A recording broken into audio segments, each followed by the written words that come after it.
ይስጥልኝ እንደምን ከረማችሁ።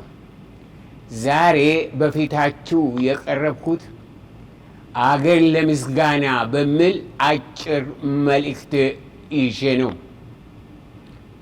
መንግስታትን ለማስነሳትና ለመሾም ስልጣን ያለ ሁሉን አዲስ ማድረግ የምትችል የሰማይና የምድር ፈጣሪ እግዚአብሔር አንተ ኢትዮጵያን ከአመፅ ፍላጻ፣ ከክፎች ሴራ፣ ከዘመኑ ክፋት፣ ከጎሰኞች ቁጣ፣ ካልታሰበ አደጋ፣ ከሰይጣናዊ አጀንዳ፣ ከፖለቲካ ግጭት ስላስመለጥካትና ሰላማዊ ምርጫ በምድሪቷ ስለተካሄደ እጅግ አድርገን እናመሰግንሃለን።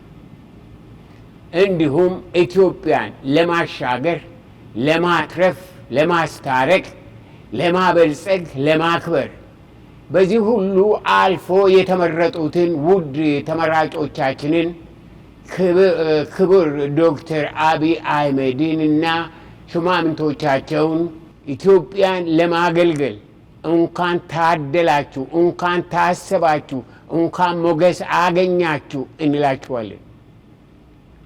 መጠራትና መመረጥ ለትልቅ መስዋዕትነት ስለሆነ የጠራችሁ ጌታ ክብሩን ይግለጥባችሁ፣ ትዕግስቱን ይስጣችሁ፣ ሞገሱን ያልብሳችሁ፣ በምድርቷ ድንቅ ሥራውን ይስራባችሁ።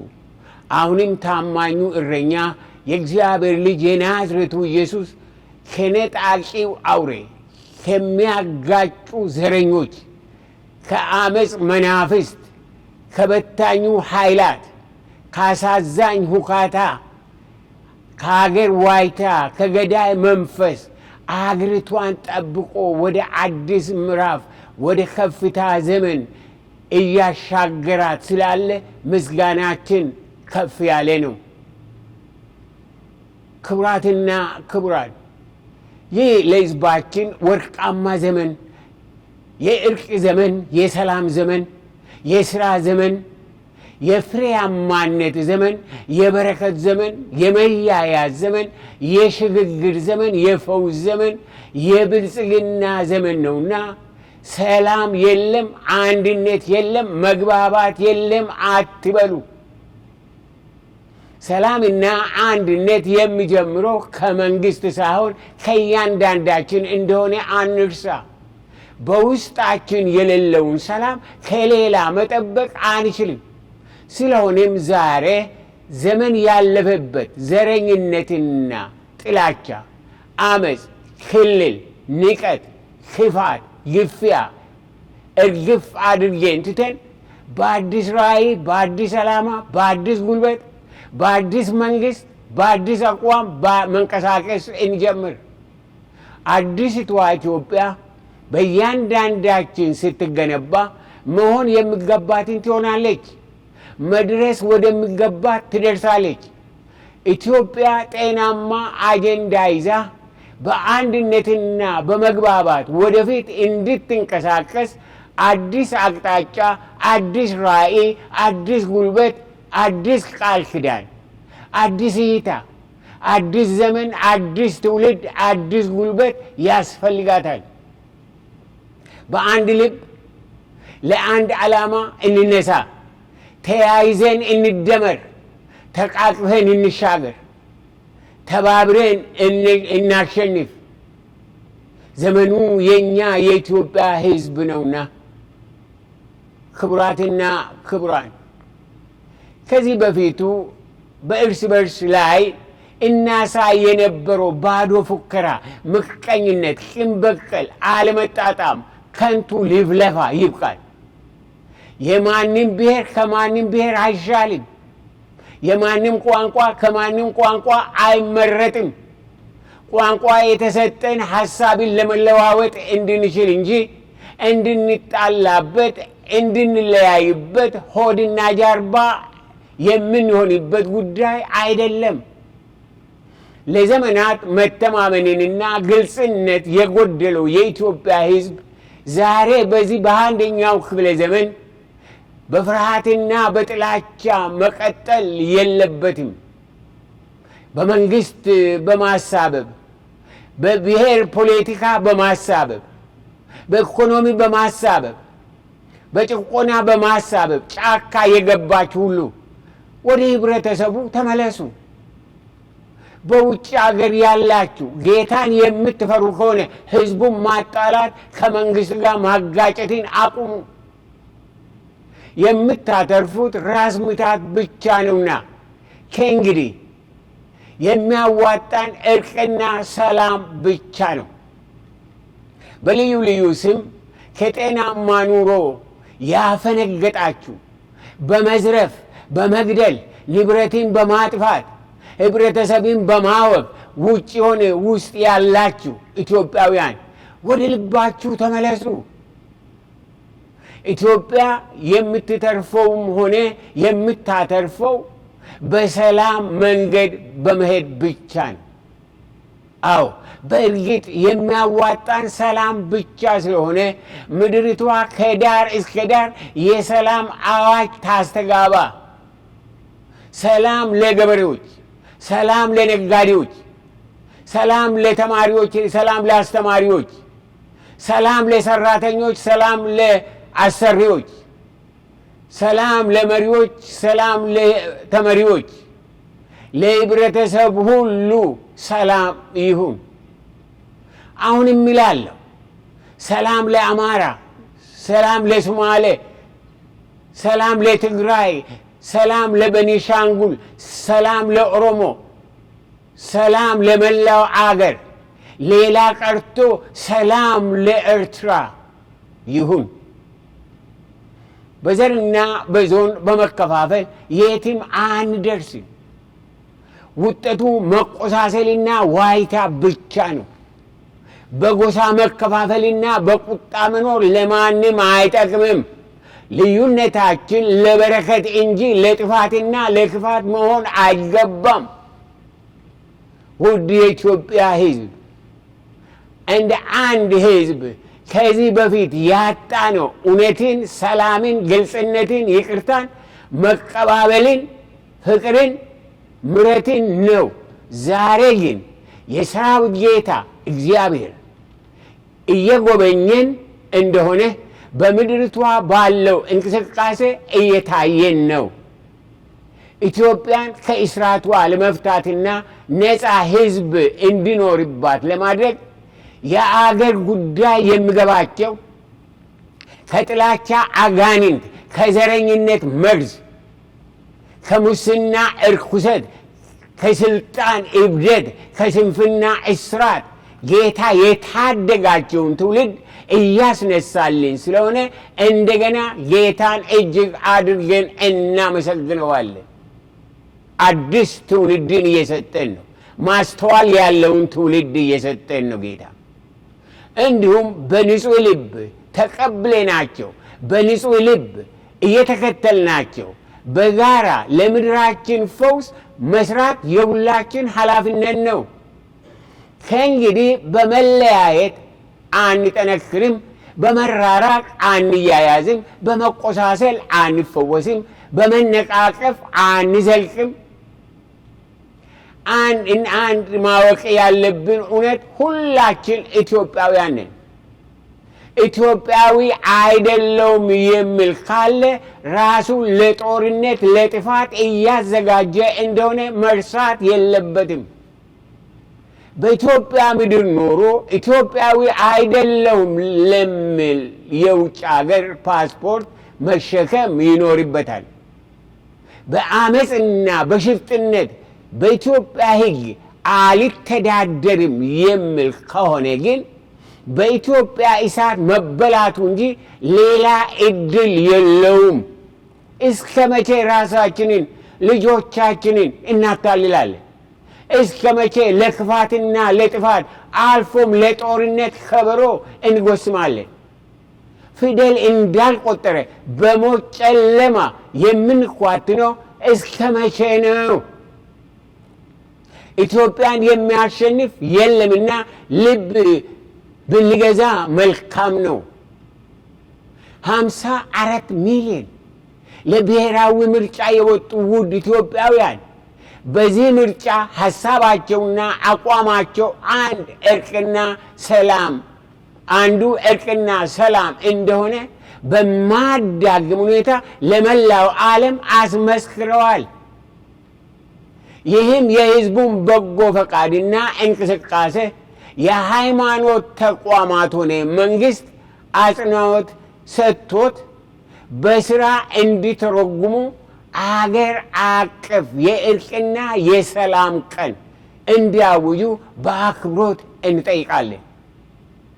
እንግዲህ እንደ አዲስ ምዕራፍ እንደ አዲስ መንግሥት መታሰብ ያለበት ምንድን ነው ብለን እንጠይቅ ይሆናል። አንደኛ፣ ምንጊዜም የእግዚአብሔር መንግሥት ጽድቁን ማስቀደም የፈጣሪ መንገድ ነው። ኢትዮጵያ በሁለመናዋ ለፈጣሪዋ ቅድሚያን እንድትሰጥ የሁላችን ፍላጎትና ጸሎት መሆን አለበት። ጌታ ካልቀደመ መንገዱ ገደል ነውና በልዑል መጠጊያ የሚኖር ሁሉም በሚችል አምላክ ጥላ ውስጥ ያድራል ተብሎ እንደተጻፈ በልዑል መጠጊያ እንደር። የኢትዮጵያ ዕጣ ፈንታ ዛሬም ሆነ ነገ በፈጣሪ እጅ ነውና። ሁለተኛ፣ እርስ በርሳችን እንዋደድ። ሌላውን ከራሳችን ማስቀደም እንማር። እውነተኛ ፈውስ በምድራችን ለሕዝባችን የሚጀምረው ሌላውን ከራሳችን ማስቀደም ስንጀምር ነው። መቀባበልና መዋደድ ለዘመናት ታሪካዊ ጦርነታችን መፍትሄ ይሆናል። ጌታ ማስተዋልን ይስጠን። ሶስተኛ፣ የምሕረት ሰዎች እንሁን። የጎዱንን ይቅር እንበል። ለሚጠሉን መልካም እናድርግ። ዘመን ያለፈበትን ታሪክን በመቁጠር በዘር ማንዘር በደል እየተካሰስ መተላለቅ አይገባንም። አሁንም እውነተኛ ፈውሳችን በይቅርታ ውስጥ ብቻ ነውና በምሕረት ልብ እንተቃቀፍ፣ በምሕረት ዓይን እንተያይ። አራተኛ፣ ጌታ ኢየሱስ ክርስቶስ በቅዱስ ደሙ ከአባቱ ጋር ከዘላለም ጠላትነት አስታርቆን የምሕረት ልጆቹ አደረገን። እንዲሁም የማስታረቂን አገልግሎት ሰጠን። ስለሆነም ሁላችን የእርቅ አምባሳደሮች እንሆን ዘንድ ጌታ ይርዳን። ከብሔር ብሔሩ አስታራቂዎች ይነሱ። ውድ የኢትዮጵያ ሕዝብ፣ ለትንሹም ለትልቁም የእርቅ መልእክተኞች መሆን ለአገር ፈውስ ነውና ጌታ የማስታረቂን ጸጋ ያብዛልን። ሁላችን ጤናማ ሕይወት የሚኖረን ታርቀን አስታራቂዎች ስንሆን ብቻ ነውና አለመታረቅና አለማስታረቅ ለኑሮ መርዝ ነው፣ ለሀገር ጠላት፣ ለትውልድ ሲኦል ነው። አምስተኛ፣ በመጀመሪያ በውስጥ ሆነ በውጭ ጸጥታ እንዳይሆን፣ ብሔራዊ ምርጫ በሰላም እንዳይሳካ በተቻላቸው መጠን ይዶልቱ የነበረ አመፀኞች ነገራቸው ከሽፎ በውርደት አልፈዋል። ሆኖም አሁንም መንግስታችን እንደለመደው በልበ ሰፊነት ምሕረትን፣ ይቅርታን ያውጅላቸውና በሰላም ከሕዝባቸው ጋር ይቀላቀሉ፣ ከአመፅና ከድቅድቅ ጨለማ ይውጡ። ሌላው የዘላለም እግዚአብሔር የኢትዮጵያ ብሔራዊ ምርጫ በሚያስደንቅ ሁኔታ ተሳክቶ ከውስጥ ሆነ ከውጭ የጠላት ሴራ ከሽፎ ሕዝባችን በደስታ የልቡን አገኝተዋልና ኢትዮጵያም በዓላማዋ እያንጸባረቀች ወደፊት እየተጓዘች ነውና በቅርብ በመንግስታችን የምስጋና ቀን በመላ ኢትዮጵያ እንድታወጅ ሐሳብ በትሕትና እናቀርባለን። ይህ ሁሉ የሆነው በጌታ ነውና በአገር አቀፍ ደረጃ ፈጣሪን ማመስገን ተገቢ ነው። ስድስተኛ፣ ከሁሉ በላይ በአሁኑ ጊዜ ኢትዮጵያን ይመራ ዘንድ እንደገና ለተመረጠው መንግስት የሰራዊት ጌታ እግዚአብሔር ማስተዋልን፣ ዕውቀትን፣ ምርትን፣ ጥበብን፣ ትዕግስትን፣ ችሎታን፣ ጥበቃን ሁሉ ያበዛል ዘንድ መጸለይ የሁላችን ኃላፊነት ነው። ለመንግስት መጸለይ ለራሳችን መጸለይ እንደሆነ አንርሳ። በአንደኛ ጢሞቴዎስ ምዕራፍ 2 ቁጥር 1 እና 2 ላይ ይህን እጅግ አስፈላጊ የሆነውን ለመንግስት ስለመጸለይ ያሳስበናል። እንግዲህ ከሁሉ አስቀድሞ ልመናና ጸሎት፣ ምልጃና ምስጋና ለሰዎች ሁሉ ለነገስታትና ለባለስልጣናት ሁሉ እንዲደረግ አሳስባለሁ። ይኸውም በእውነተኛ መንፈሳዊ ሕይወትና በቅድስና ሁሉ በሰላምና በጸጥታ እንድንኖር ነው ይላል የእግዚአብሔር ቃል። ለእኛ ነው፣ ለራሳችን ነው።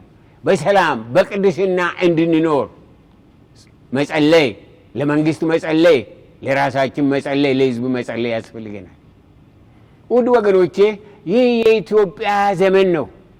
መሪዎቻችንም ዘመኑ ያመጣቸው ልጆቻችን ናቸው፣ ከውጭ የመጡ አይደሉም። እኛም በዚህ ታሪካዊ እንቅስቃሴ እንካፈል ዘንድ የምድሪቷን የዘመናት እብደት እንድናስወግድ እግዚአብሔር ዕድል ስለሰጠን እጅግ አድርገን እናመሰግነዋለን። ታድለናልና ዘመኑን በእልልታና በምስጋና እንዋጀው። ሆኖም በእውነተኛ ሰላም ለመኖርና ለመቀጠል መንግስትም ህዝብም ማወቅ ያለብን መለኮታዊ መመሪያ በእግዚአብሔር ቃል አለ። ስለ መንግስትና ስለ አመራር እግዚአብሔር ለዓለም ህዝብ ሁሉ የሰጠው መታዘዝ ያለበት መለኮታዊ ትእዛዝ አለ። ልብ አድርገን እንስማው፣ ከእግዚአብሔር ነውና። ይህን አለመስማትና አለመረዳት፣ አለመታዘዝም ከባድ ዋጋ ያስከፍላልና። ይህን ከሮሜ መልእክት ምዕራፍ 13 ከ1 እስከ 7 ባለው እንመለከታለን። ከእግዚአብሔር ቃል ማለት ነው። ይሄ የሰው አይደለም፣ የእግዚአብሔር ነው። ማንኛውም ሰው በስልጣን ላሉ ሹማምንት መገዛት ይገባዋል፣ ከእግዚአብሔር ካልሆነ በቀር ስልጣን የለምና። ያሉትም ባለስልጣናት በእግዚአብሔር የተሾሙ ናቸው። ስለዚህ በባለስልጣን ላይ የሚያምፅ በእግዚአብሔር ሥርዓት ላይ ማመፁ ነው። ይህን የሚያደርጉትም በራሳቸው ላይ ፍርድን ያመጣሉ። ገዢዎች ክፉ ለሚሰሩ እንጂ መልካም ለሚያደርጉ የሚያስፈሩ አይደሉምና። ባለስልጣንን እንዳትፈራ ትፈልጋለህን? እንግዲያስ መልካሙን አድርግ፣ እርሱም ያመሰግንሃል። እርሱ ለአንተ መልካሙን ለማድረግ የእግዚአብሔር አገልጋይ ነውና። ነገር ግን ክፉ ብታደርግ ፍራ፣ ምክንያቱም ሰይፉን በከንቱ አልታጠቀም። ክፉ የሚያደርገውን ለመቅጣት የቁጣ መሳሪያ የሆነ የእግዚአብሔር አገልጋይ ነው። ስለዚህም ቅጣትን በመፍራት ብቻ ሳይሆን ለሕሊና ሲባል ለባለስልጣናት መገዛት ተገቢ ነው። ግብር የምትከፍሉትም ደግሞ ለዚሁ ነው። ባለስልጣናቱ በዚህ ተግባር ላይ የተሰማሩ የእግዚአብሔር አገልጋዮች ናቸውና ለእያንዳንዱ የሚገባውን ስጡ። ግብር ከሆነ ግብርን፣ ቀረጥ ከሆነም ቀረጥን፣ መፈራትም ለሚገባ መፈራትን፣ ክብር ለሚገባው ክብርን ስጡ። ለዚህ እውነተኛና ዘላለማዊ ቃል እግዚአብሔር ማስተዋልን ይስጠን፣ እንድንሰማው፣ እንድንታዘዘው፣ ለምድራችን ፈውስና ለበረከት እንድንሆን እግዚአብሔር ይርዳን። እንዲሁም በመታዘዝ ዘመኑን እንድንዋጅ እግዚአብሔር ይርዳን። ክብርና ምስጋና ለሰራዊት ጌታ ለእግዚአብሔር ይሁን፣ አሁንም ይሁን፣ ለዘላለምም ይሁን። ሕዝብ እግዚአብሔር ይፈውስህ፣ እግዚአብሔር ይፈውሰን፣ እግዚአብሔር ያገናኘን፣ እግዚአብሔር አንድ እንድንሆን አንድ ልብ፣ አንድ መንፈስ፣ አንድ ጸጋ፣ አንድ ሙላት በጌታ በኢየሱስ ክርስቶስ ስም ይስጠን። እግዚአብሔር ይባርካችሁ። በጣም ወዳችኋለሁ። በሌላ መልእክት እስክንገናኝ በእግዚአብሔር ሰላም ሁኑ።